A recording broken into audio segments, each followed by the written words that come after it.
Podcast भरे पड़े हैं अमेरिकन के, जो मागा बेस है, जो make America great again Donald Trump का जो पॉपुलर बेस है, उनके लोगों के पॉडकास्ट देखिए, वहां पे रेसिस्ट बातें कही गई हिंदुस्तानियों के खिलाफ। यहां तक कहा गया कि कैलिफोर्निया को हम कोलकाता नहीं बनाने देंगे।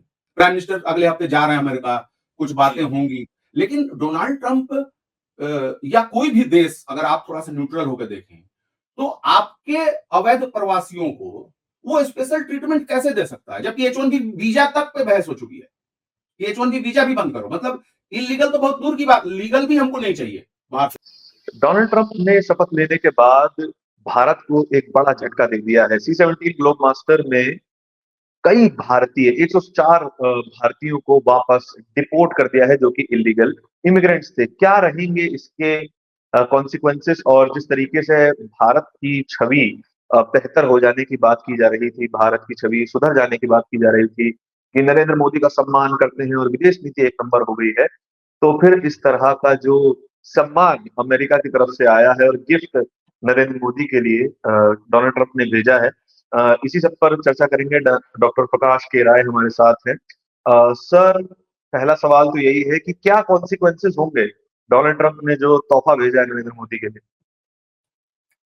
देखिए, ये पहली बार नहीं हो रहा है, और ना तो अमेरिका में पहली बार ऐसा है कि जो अवैध रूप से वहां लोग रह रहे हैं, या जो लोग जिनका वीजा एक्सपायर हो गया है, या किसी और ट्रांजिट पे गए और वो वहीं रह गए, तो ये पहली बार नहीं हो रहा है। ये बरसों से जो है वहां पर ये प्रोसेस चली आ रही है, और लगभग पीछे 3-4 प्रेसिडेंट्स को आप देखेंगे तो सबने लगभग 30 लाख 35 लाख, बाइडेन ने तो 44-45 लाख लोगों को जो है डिपोर्ट किया है।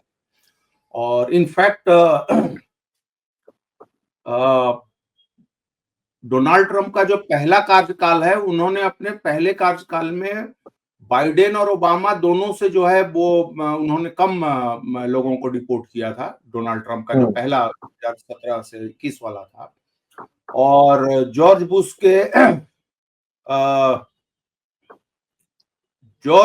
के टर्म में दौरान जो है सेकंड टर्म से, मतलब लगभग उन्होंने भी यही, मोटा मोटी उनका भी यही आंकड़ा है। तो ये पहली बार नहीं है। और दूसरी चीज की, वहां पे जो डिपोर्टेशन से रिलेटेड जो इमिग्रेशन कोर्ट्स हैं, वहां पे बहुत सारे लोगों ने अपनी अर्जी लगाई हुई है, तो बहुत सारे मामले, लाखों मामले जो हैं, जो मैं देख पा रहा हूं, वो जो है बैकलॉग रिमूवल केसेस का वो करीब 36 लाख के आसपास है। तो ये बरसों की प्रक्रिया का ही एक हिस्सा है जिसको हम देख रहे हैं। बाइडेन के टाइम में भी 170-72 देशों के लोग थे जिनको किया गया, कहीं कहीं कहीं 2 थे, 4 थे, कहीं संख्या हजारों में थी। तो हम लोगों को उस तरीके से अलार्म्ड नहीं होना चाहिए जिस तरीके से रिएक्शंस आ रहे हैं। और क्योंकि पिछले ही साल 1529 भारतीयों को बाइडेन एडमिनिस्ट्रेशन के दौरान 2024 में भेजा गया था।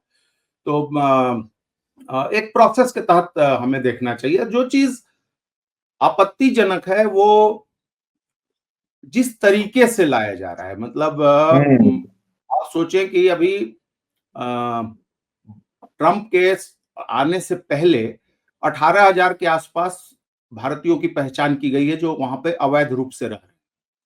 और गवर्नमेंट ऑफ इंडिया ने बोला है कि हमारा प्रिंसिपल पोजीशन है कि कोई भी किसी भी देश में अवैध प्रवासी नहीं रहने चाहिए। लेकिन उन्होंने ये कहा है कि हम तभी अपने लोगों को वापस लेंगे जब हम प्रॉपर उसका वेरिफिकेशन कर लेंगे कि मतलब वो सच में हमारा ही बंदा है या किसी दूसरे देश का तो नहीं है जो कि अपने आप को भारतीय बता रहा हो। तो हमने भी कभी ऑब्जेक्शन नहीं किया है ऑफिशियली। और बस ये है कि आप उनको हथकड़ियों में, बेड़ियों में बांध के जिस तरीके से ला रहे हैं, और जबकि बहुत अच्छा खासा खर्चा ट्रंप एडमिनिस्ट्रेशन, अमेरिकी गवर्नमेंट को करना पड़ रहा है इन डिपोर्टेशंस पे, क्योंकि उनके जहाज हैं, खर्चे हैं, पुलिस प्रेजेंस है, तमाम चीजें हैं। लेकिन आप उनको नॉर्मल सिविलियन एयरप्लेन से ला सकते थे जिसमें थोड़ी बैठने की और टॉयलेट वगैरह की सुविधा जो बेहतर होती है।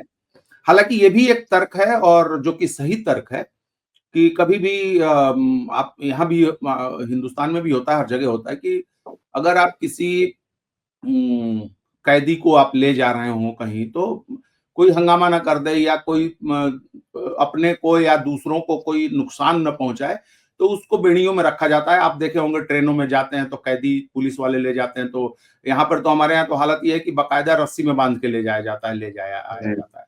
कचहरियों में भी देखा जा सकता है इसको। जी। तो वो एक एस्पेक्ट है, लेकिन मैं समझता हूँ कि कुछ बेहतर उपाय हो सकते थे, और यही कारण था कि जब कोलंबिया में अमेरिकी जहाज गए, तो कोलंबिया के राष्ट्रपति ने उनको अपने यहाँ उतरने की अनुमति नहीं दी, और उसके हुँ, बदले उन्होंने कहा कि मैं अपना जो मेरा ऑफिशियल जहाज है, वो मैं आपको अमेरिका भेज रहा हूँ। आप हमारे लोगों को उसमें बिठा के हम वापिस ले आएँगे, आपको परेशान होने की ज़रूरत नहीं है। तो मैं समझता हूँ कि वो एक क्योंकि देखिए, आप अपराधी हो सकते हैं, आप जो है अवैध प्रवासी हो सकते हैं, लेकिन एक बेसिक ह्यूमन डिग्निटी जो है, उसका अधिकार हर इंसान को है, और मैं समझता हूँ कि उसका पालन करना चाहिए। लेकिन मुझे लगता है हाँ, कि ये इन चीज़ों को हाइलाइट करके या मेन फ़ोकस में लाके डोनाल्ड ट्रम्प अवैध प्रवासियों को भी और दुनिया को भी एक संदेश देना चाह रहे हैं, और अपने वोटरों को भी, कि मैं इस मसले पे जो वायदे करके आया हूँ, मैं इस पर ठोस हूँ, और मुझे मैं इस काम को पूरा करने के लिए कुछ भी कर सकता हूँ। तो वो भी एक कहीं न कहीं वो एक मैसेजिंग हम देख पा रहे हैं इसमें। सर, जो इंडियन डिप्लोमेसी हम देखते हैं कि जिस तरीके से एस जयशंकर ने कई बार अमेरिका का दौरा किया, खुद प्रधानमंत्री नरेंद्र मोदी ने डोनाल्ड ट्रंप को न्योता दिया उनके पिछले टर्म में, और खुद नरेंद्र मोदी उनके प्रचार में जाके शामिल हुए। जिस तरीके की दोस्ती, जिस तरीके की बायलैटरल रिलेशनशिप हमने पिछले टर्म में ट्रंप के साथ या फिर अमेरिका के साथ देखे थे, उसके बावजूद भी ये इनह्यूमेन तरीके से भारतीयों का भारत में वापस आना, एक मालवाहक विमान में भर के आना, क्या ये कहीं न कहीं भारत की जो अंतर्राष्ट्रीय कूटनीति है, उसकी कमजोरी नहीं दिखाई देती है? देखिए, कई बार क्या होता है कि जो इंटरनेशनल डिप्लोमेसी में जो रिश्ते होते हैं, या एक नेता दूसरे नेता के साथ, या कोई दूसरा नेता आ गया तो उसके एडमिनिस्ट्रेशन का क्या व्यवहार होगा, ये थोड़ा-थोड़ा बदलता रहता है। जहाँ हुँ, तक भारत और अमेरिका के संबंधों की बात है, तो देखें, 1998 में बिल क्लिंटन की भारत यात्रा के बाद से लेके अभी तक, मतलब एक चौथाई सदी में भारत और जी। अमेरिका एक दूसरे के बहुत करीब आए हैं, और हुँ, अब मसला सिर्फ ये नहीं रह गया कि हम कुछ सामान भेजते हैं वहां, या हमारे लोग बहुत बड़ी संख्या में वहां काम करने या पढ़ने के लिए जाते हैं, वहां से बहुत पैसा आता है हिंदुस्तान में। अमेरिका उन कुछ गिने चुने देशों में है जिसके साथ हुँ। हमारा व्यापार संतुलन हमारे पक्ष में है, मतलब हम ज्यादा पैसा जी, कमाते हैं। हम एक्सपोर्ट ज़्यादा करते हैं। हाँ, लेकिन उसके साथ-साथ हमने भारतीय सेना के लिए जो हमने खरीदारी की है, हमारी हुँ, कंपनियों ने वहाँ से जहाज वगैरह और बहुत सारी मशीनरी और ये सब भी खरीदा है। तो अ, और अभी सेमीकंडक्टर चिप इंडस्ट्री को बढ़ाने, स्ट्रेटेजिक उसमें जाने का भी सब कुछ ये बीच-बीच में समझौते हुए, या जैसे बाइडेन एडमिनिस्ट्रेशन के समय मोदी का राजकीय दौरा हुआ।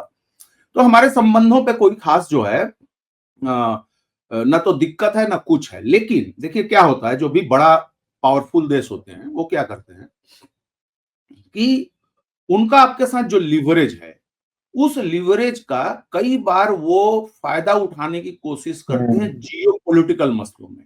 जैसे अमेरिका को इस बात से बहुत असुविधा रहती है, और कई बार खुद ट्रम्प बोल चुके हैं कि जो ब्रिक्स देश जो है डॉलर के साथ ये करेंगे तो मैं उन पर हुँ, 100% टैरिफ लगा दूंगा, करेंसी बनाओगे तो ये कर दूंगा। तो न न न सिर्फ डोनाल्ड ट्रम्प बल्कि पहले की सरकारें भी, दो तरीका है उनका। एक, वो ये चाहते हैं कि ये चीन और रूस के साथ इनकी निकटता ना बढ़े। इनका चीन के साथ इस तरीके से बिजनेस बढ़ रहा है, या अभी 6 महीने से जो है संबंधों में थोड़ी सी सुधार की गुंजाइश दिख रही है, बातचीत हो रही है दोनों तरफ से, या हमने रूस से हमारे अब पहले का जो मिलिट्री अलायंस है वो तो है ही है, और मिलिट्री खरीद का जो मसला है, और साथ में अभी जब तेल सस्ता हुआ यूक्रेन वार के बाद तो भारत सबसे बड़ा खरीदार भी बना।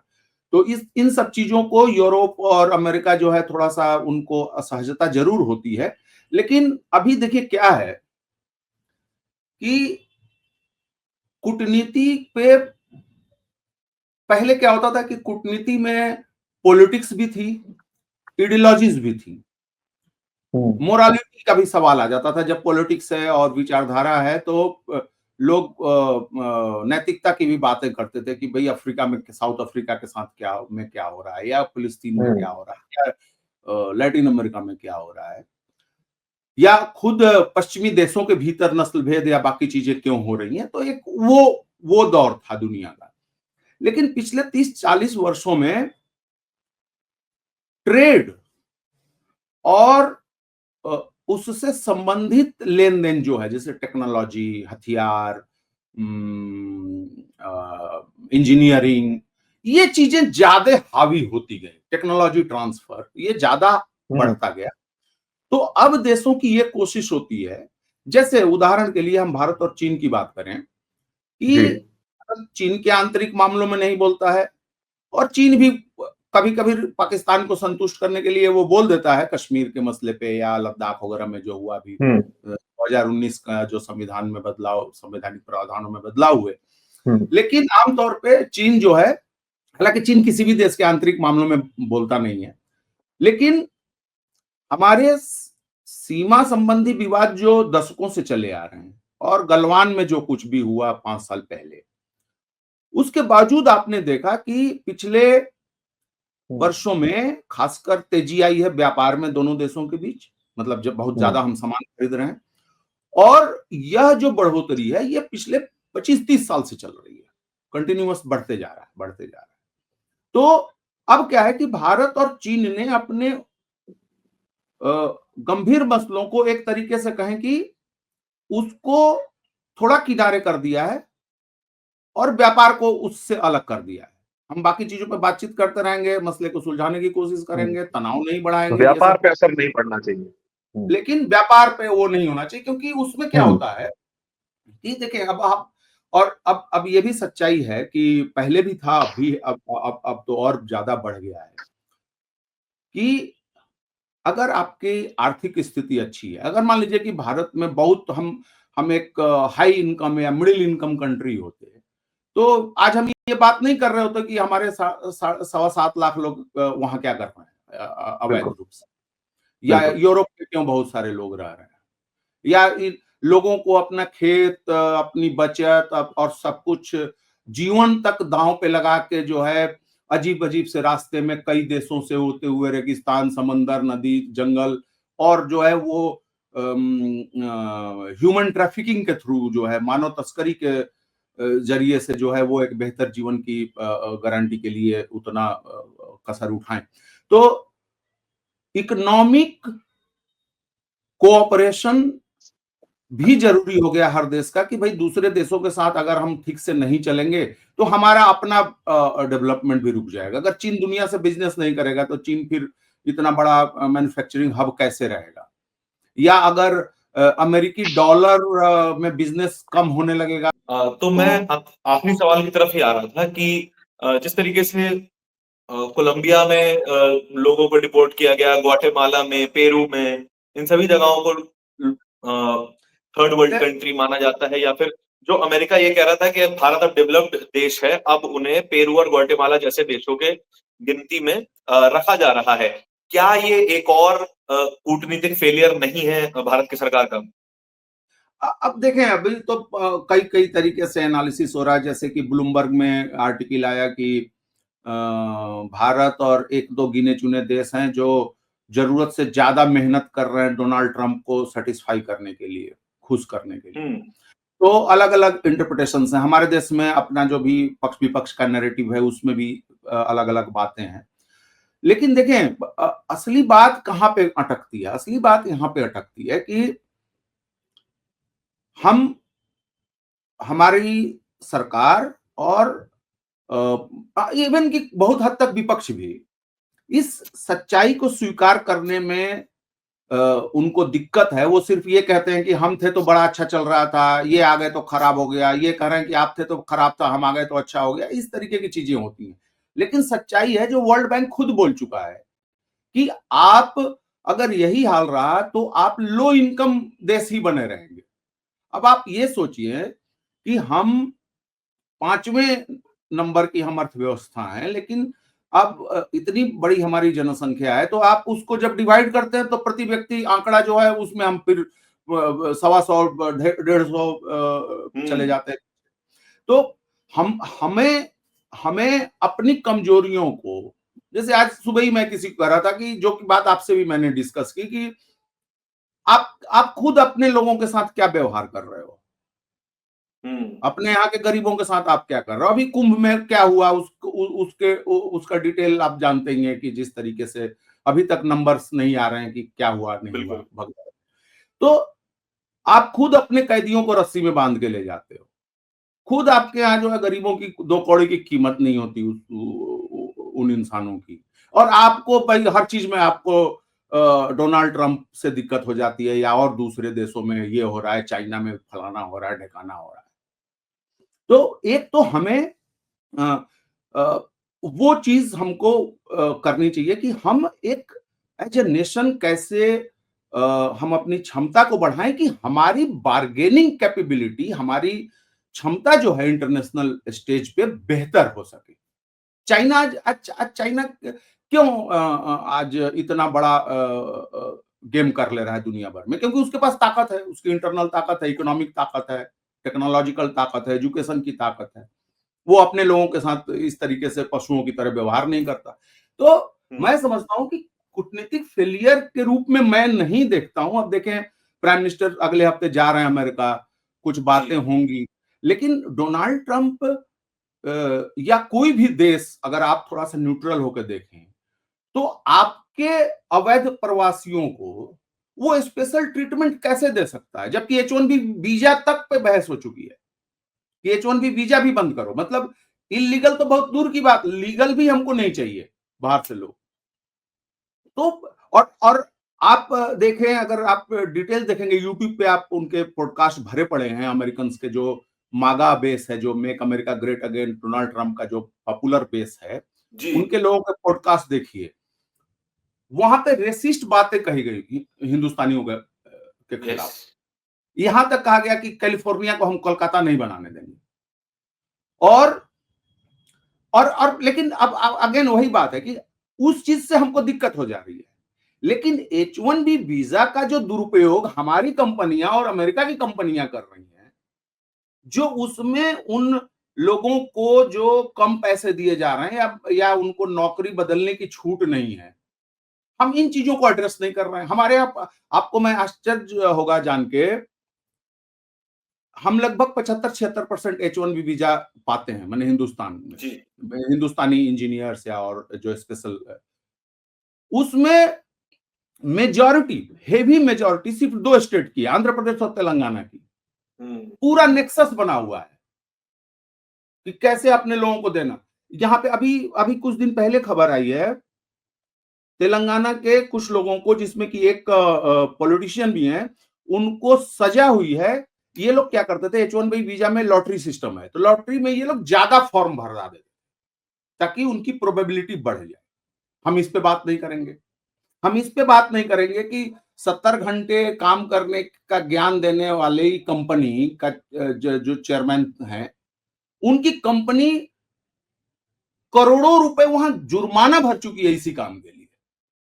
ये एजेंट की तरह काम करते हैं। ये क्या करते हैं कि जैसे मान लीजिए आपकी एक कंपनी है, आपने 15 वीजा उठा लिए और 15 लोगों को आपने अपने लिए वीजा करवा लिया, और उन 15 लोगों को उनसे कमीशन लेके उन 15 लोगों को दूसरी कंपनियों में काम कराने में लगा दिया।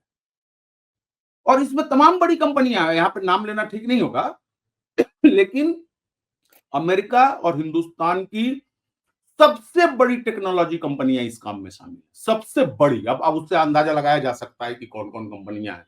तो कहने का मेरा मतलब है कि देखिए, मैं जिस चीज को अंडरलाइन करना चाहता हूं कि आप देखिए दिल्ली इलेक्शन आज वोटिंग चल रहा है, हम लोग जब बात कर रहे हैं, खबर क्या आ रही है?